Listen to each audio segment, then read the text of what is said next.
what approach you think the U.S. should be taking now diplomatically in light of what we've seen Russia do here over the last few days?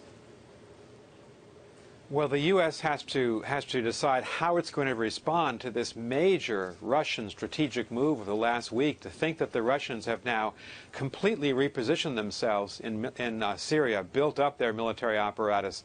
They have surface-to-air missiles. They have fighter aircraft.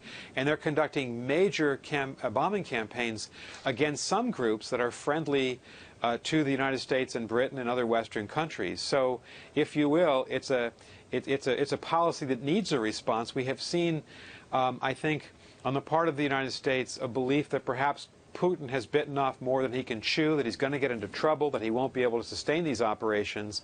And so, in a way, they're going to let Putin perhaps proceed, deconflict military operations between the U.S.-led coalition and the Russian-led coalition. That's absolutely essential to make sure that we don't collide both air forces.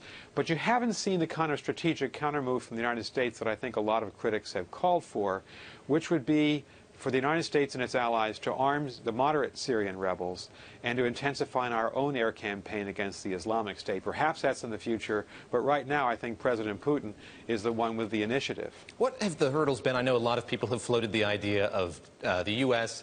imposing and enforcing a no-fly zone. What would make that so difficult? It would just lead the U.S. to having to escalate further in the conflict?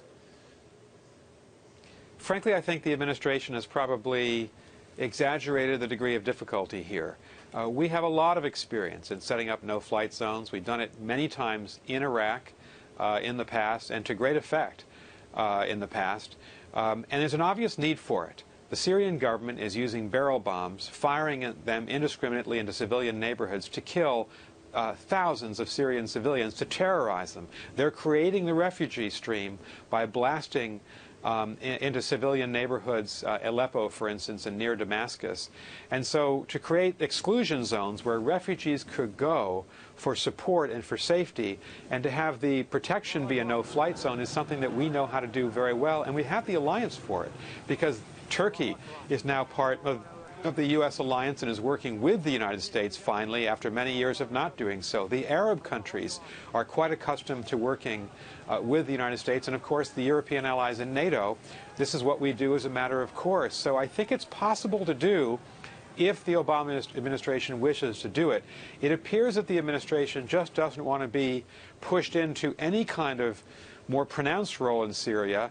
I would hope they'd reconsider that, because I think a no-flight zone would be the best way to protect civilians and to limit the ability of the Syrian government to expand its power. I want to ask you just about the diplomatic channels here between the U.S. and Russia. Just last week at the UN General Assembly, you had this meeting, perhaps a chilly meeting, but a meeting nonetheless between President Putin and President Obama. You have what I see as a rather warm relationship, seemingly, between Sergei Lavrov and John Kerry. We saw that through the Iran deal. They seem to have, I guess, the diplomatic equivalent of a friendship. What happened, and what does that mean long-term for the state of that diplomatic relationship between the two countries? Thank you, everybody. It's important that we continue to talk at the highest levels with the Russian government. It's a complex situation because we're sanctioning Russia, we in the European Union and Canada, over Ukraine, and we're trying to isolate Russia in Europe. But at the same time, to be realistic, Russia has a major impact and major influence in Syria. Russia was a major part of the Iran negotiations, and a country that worked well with the United States in the Iran nuclear negotiations, and on Afghanistan, on counter-narcotics, on counter-terrorism, on North Korea. Russia's a factor in the world, and so you learn in diplomacy, as I certainly did in serving both Republican and Democratic administrations, that you most often have to work with governments that you might not like very much on a personal basis. You might not approve in any way of their ideology or what they do in the world, but if a country's powerful, you have to work with it if you're looking for non-military solutions.